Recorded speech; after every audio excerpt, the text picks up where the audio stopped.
Or if you have a doubt, if you don't have videos and you are in doubt whether it is a non-epileptic attack, then you can do a video EEG and confirm it by provoking the attack and see if there is a ictal onset zone or if EEG pattern of ictal pattern.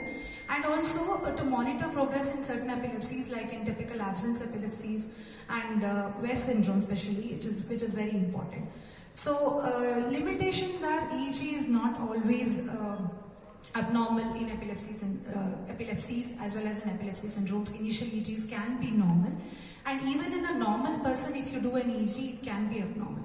So it has to be always interpreted in the clinical context, and it is, except in very few situations, it's a very poor guide to seizure control. And the other thing is, routine EEGs are not always required to see if the treatment for the treatment monitoring. It is not always required.